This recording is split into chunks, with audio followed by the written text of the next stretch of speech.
Arushi Hemraj murder mystery. दुनिया की सबसे उलझी हुई मर्डर मिस्ट्री आरुषि हेमराज हत्याकांड के बारे में आपने कभी ना कभी जरूर सुना होगा। यह दुनिया की सबसे उलझी हुई और सबसे रहस्यमयी मर्डर मिस्ट्री में से एक है। जब आरुषि और हेमराज की हत्या की खबर आई थी तब सबसे बड़ा सवाल ये था कि आरुषि और हेमराज की हत्या किसने और क्यों की है। कमाल की बात तो यह है कि सालों बीत गए, दर्जनों पुलिस और सीबीआई की 2 टीम भी जांच करके चली गई, सालों तक मामला अदालत में भी चला, मगर आज भी सवाल वही है कि आरुषि और यमराज की हत्या किसने और क्यों की थी। इस केस की जितनी गहराई से जांच की गई उतनी ही नई कहानी निकलकर सामने आती गई और केस उलझता गया। सालों बाद भले ही सवाल वही हूं, मगर इन सवालों के जवाब तलाशने के दौरान कई ऐसे पहलुओं से आमना सामना होता है जो कहीं ना कहीं इस सवाल के आधे अधूरे ही सही मगर जवाब देते हैं। आखिर क्या है आरुषि हेमराज हत्याकांड की पूरी कहानी, चलिए जानते हैं। हर छोटी से छोटी जानकारी इस वीडियो में, यहाँ हम आपको आरुषि से जुड़ी कई महत्वपूर्ण बातें बताने के साथ साथ आरुषि और हेमराज की हत्या के उन संभावित कर्म के बारे में भी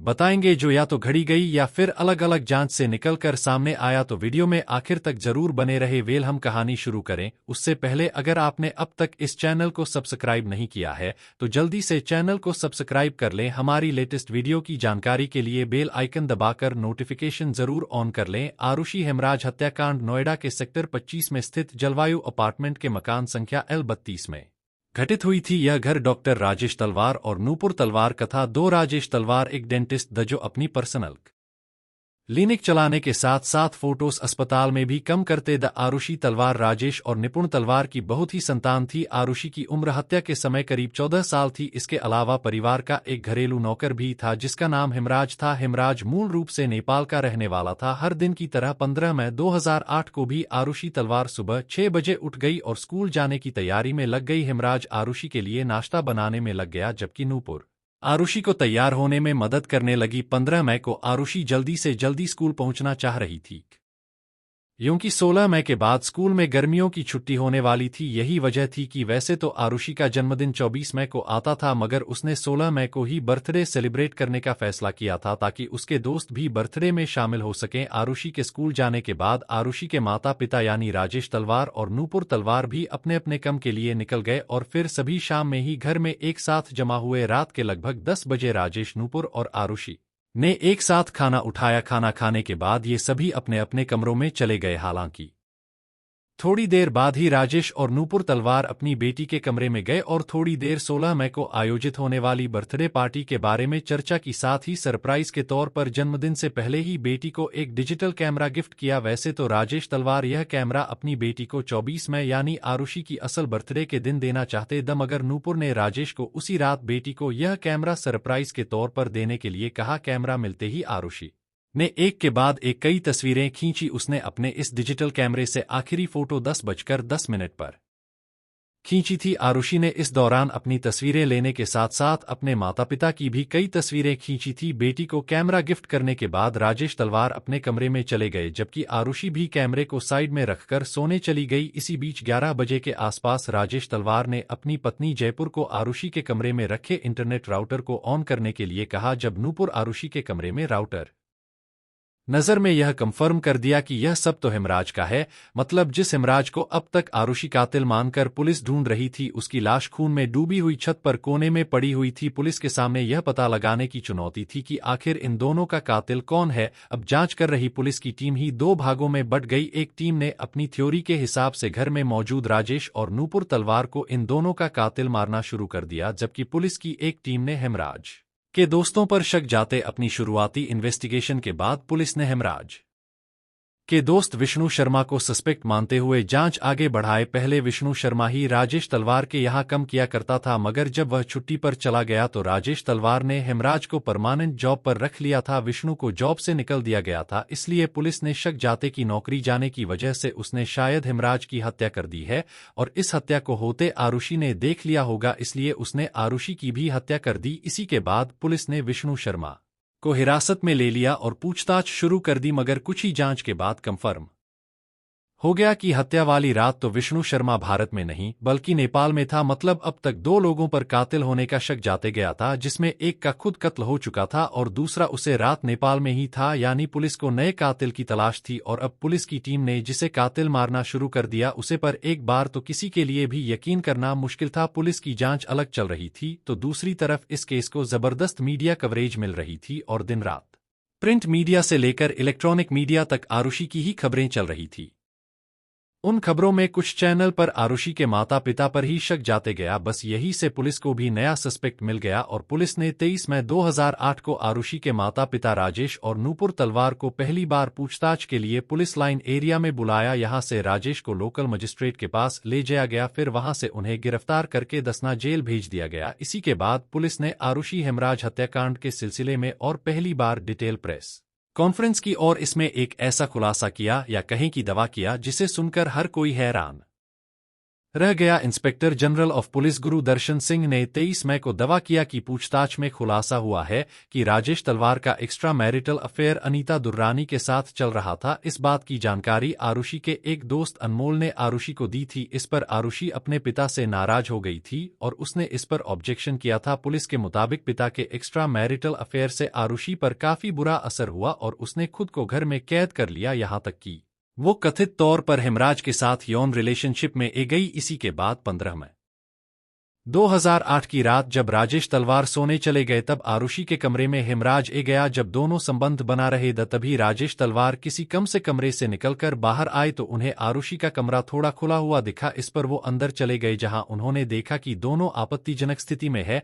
यह देखकर राजेश तलवार को गुस्सा गया और उन्होंने हेमराज को मारना शुरू कर दिया और मारते हुए उसे छत पर ले गए जहां फिर उसके सर पर किसी भारी चीज से वार किया और फिर अपने सर्जिकल ब्लेड से उसका गला काट दिया और छत के दरवाजे को बंद कर दिया। फिर राजेश तलवार नीचे आए, उन्होंने काफी अधिक मात्रा में शराब पी और फिर कमरे में जाकर अपनी बेटी की भी हत्या कर दी। वेल, यह शब्द हमारे नहीं है बल्कि यह दावा पहली बार पुलिस की ओर से ही किया गया था। इस बयान के बाद पुलिस पर आरुषि के चरित्र हनन का आरोप लगने लगा और पुलिस की बहुत ज्यादा खींची होने लगी। इसी के बाद पुलिस वालों ने अपना बयान बदलते हुए यह दावा किया कि आरुषि को अपने पिता राजेश तलवार के एक्स्ट्रा मैरिटल अफेयर के बारे में पता चल गया था तथा वह अपने पिता को एम्प्लॉयर अनीता दुर्रानी ने गवाही दी कि राजकुमार 15 मई की रात लगभग 12:30 बजे तक तो उनके घर के अंदर ही था। जलवायु बिहार अपार्टमेंट में कम से कम उसे राज्य 6 गार्ड तैनात। गार्ड में से किसी ने भी इस बात की पुष्टि नहीं की उसे रात राजकुमार कृष्ण या विजय मंडल में से कोई भी उसे अपार्टमेंट में दाखिल हुआ था। इतना ही नहीं, जब जांच आगे बढ़ाई तो पता चला कि इन तीनों में से किसी के भी डीएनए सैंपल राजेश तलवार के घर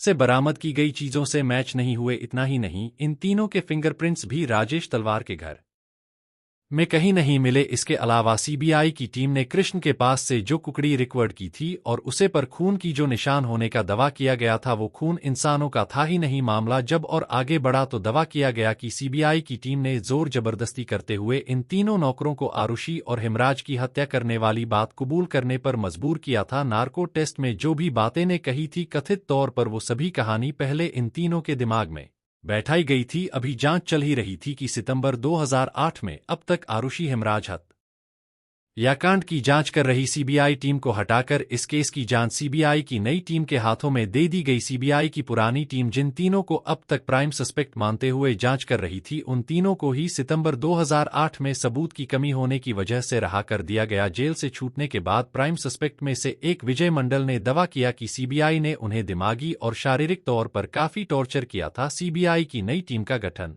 एसपी नीलम किशोर के नेतृत्व में किया गया तथा एडिशनल एसपी इन्वेस्टिगेटिंग ऑफिसर बनाया गया।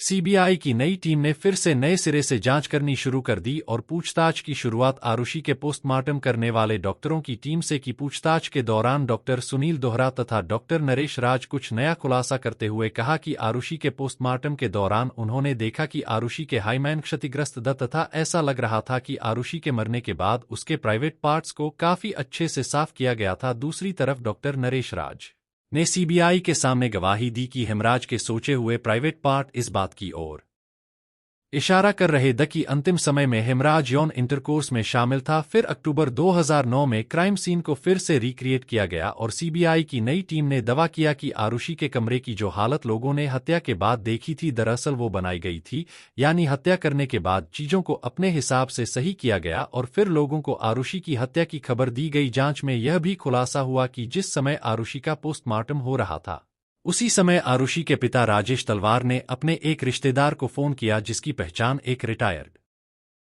पुलिस ऑफिसर से थी। उन्होंने किसी इस रात को फोन किया और फिर उसका फोन पोस्टमार्टम कर रहे डॉक्टर के पास आया। कथित तौर पर यह दावा किया गया कि ये फोन कॉल राजेश तलवार ने डॉक्टरों के पास पोस्टमार्टम रिपोर्ट में कहीं भी आरुषि के रेप होने के बाद या फिर प्राइवेट पार्ट में सीमेंट मिलने की बात का जिक्र पोस्टमार्टम में न करने के लिए करवाया था। सीबीआई की नई टीम ने आरुषि तलवार के सर पर लगे चोट की एनालिसिस करते हुए यह अंदाजा लगाया कि ये चोट होना हो गोल्फ क्लब से की गई है, क्योंकि इंजरी एक ट्रायंगुलर शॉप में था। जांच के दौरान पुलिस ने राजेश तलवार के घर से गोल्फ क्लब का पूरा सेट भी बरामद किया, जिसमें से सीबीआई की ओर से दावा किया गया था कि गोल्फ क्लब नंबर 5 से आरुषि तथा हेमराज के सर पर वॉर किया गया, जिससे उसकी मौत हुई। हालांकि उसे गोल्ड क्लब पर किसी तरह के ब्लड के सैंपल नहीं मिले, ना ही वहां से कोई डीएनए या फिर कोई बायोलॉजिकल फ्लूइड भी बरामद किया जा सका। बाद में उन गोल्फ क्लब को कुछ विशेषज्ञों के पास भेजा गया तो उन्होंने अपनी रिपोर्ट में होगा कि वहां मौजूद सभी गोल्फ स्टिक्स में से एक स्टिक को देखकर ऐसा लग रहा था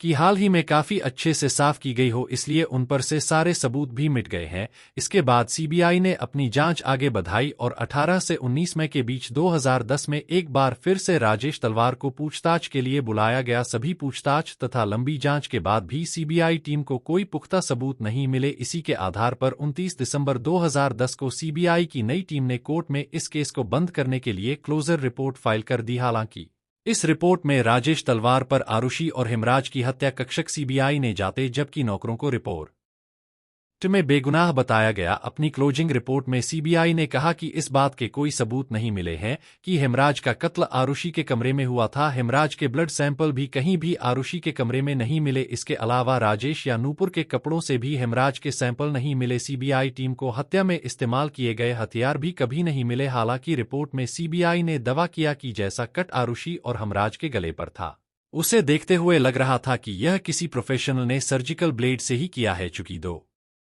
राजेश तलवार और नूपुर डॉक्टर द एसएमएस संभावना जताई गई कि उन्होंने ही सर्जिकल ब्लेड से इन दोनों का गला काटा है। राजेश और नूपुर की बेगुनाही की सबसे बड़ी वजह यह भी रही कि किचन में जो शराब की बोतल राखी थी उसे पर जो फिंगरप्रिंट्स मिले और जो खून के निशान उसे बोतल पर वो ना तो पहले के 3 प्राइम सस्पेक्ट से मैच हुए और ना ही राजेश और नूपुर के सैंपल से मैच हुआ। इसके अलावा पूरे केस में हत्या के क्लियर कट मोटिव का भी पता नहीं चल पाया। इन सभी के आधार पर सीबीआई ने कोर्ट से इस केस को बंद करने की अपील की। केस बंद करने की बात तो ठीक थी, मगर इस क्लोजिंग रिपोर्ट में राजेश तलवार पर जो उंगली उठाई गई थी उससे राजेश तलवार खुश नहीं द और वो खुद पर की गई सीबीआई की टिप्पणी के खिलाफ कोर्ट पहुंच गए। राजेश तलवार को यह कदम कुछ हद तक उनके लिए आत्मघाती साबित हुआ, क्योंकि वो कोर्ट में बेगुनाह साबित होने गए मगर वहां वह उल्टा फंस गए और एक बार फिर से किस की जांच शुरू हुई। कोर्ट ने क्लोजर रिपोर्ट को चार्जशीट में बदलकर राजेश और नूपुर तलवार पर ही मामला दर्ज करते हुए फिर से जांच करने का आदेश दिया। कोर्ट का मानना था कि राजेश और नूपुर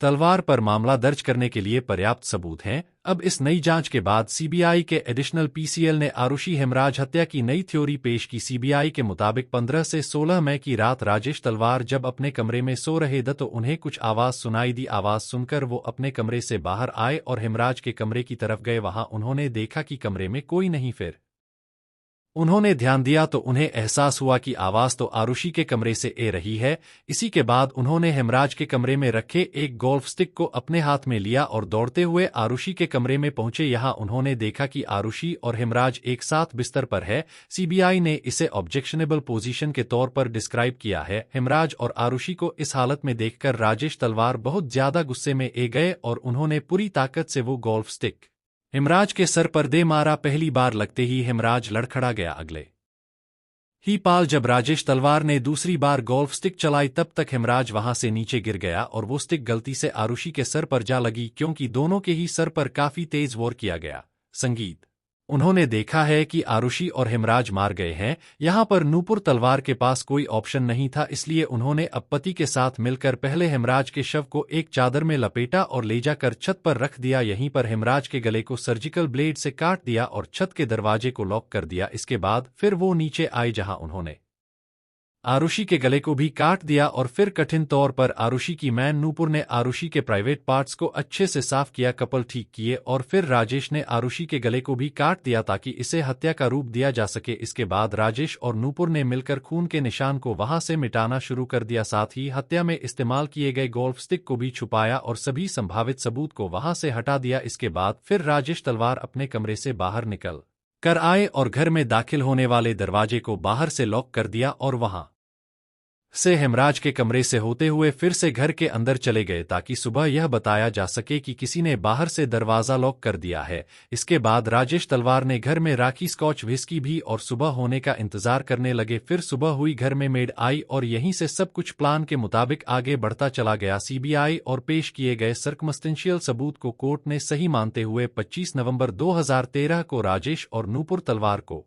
आरुषि तथा हेमराज की हत्या का दोषी करार दिया। इसके अलावा इन दोनों को सबूत से छेड़छाड़ करने, जांच को गलत दिशा में ले जाने तथा गलत फिर दर्ज करवाने का भी दोषी पाया गया। दोषीकरण दिए जाने के बाद 26 नवंबर 2013 को आरुषि और हेमराज की हत्या के जुर्म में राजेश तलवार और उनकी पत्नी नूपुर तलवार को कोर्ट की ओर से उम्र कैद की सजा सुनाई गई। कुछ महीने जेल में गुजरने के बाद जनवरी 2014 में राजेश और अनूपपुर तलवार ने निचली अदालत के फैसले के खिलाफ इलाहाबाद हाई कोर्ट में अपील कर दी। 12 अक्टूबर 2017 को इलाहाबाद हाई कोर्ट ने निचली अदालत के फैसले को पलटते हुए राजेश और नूपुर तलवार को आरुषि और हेमराज की हत्या के आरोप से मुक्त करते हुए जेल से रहा कर दिया। इलाहाबाद हाई कोर्ट ने सीबीआई को फटकार लगाते हुए कहा कि सीबीआई सही तरीके से जांच करने में असफल रही तथा केवल अपने द्वारा गाड़ी गई थ्योरी के आधार पर राजेश और नूपुर तलवार को दोषी करार दे दिया। इलाहाबाद हाई कोर्ट के फैसले के बाद राजेश और नूपुर तलवार जेल से बाहर आ गए। वैसे 8 मार्च 2018 को इलाहाबाद हाई कोर्ट के फैसले को सीबीआई ने सुप्रीम कोर्ट में चुनौती दी है।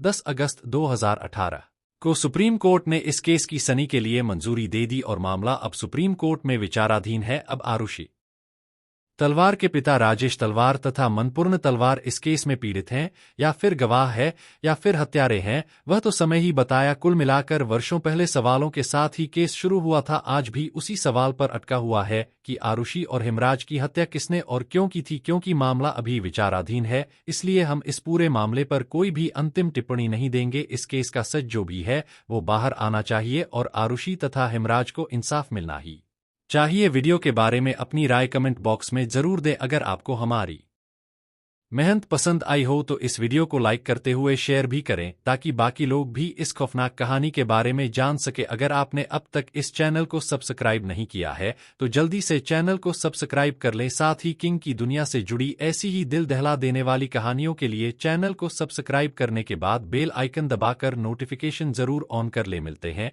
क्राइम की दुनिया से जुड़ी ऐसी ही एक और सच्ची कहानी के साथ अगले वीडियो में। धन्यवाद।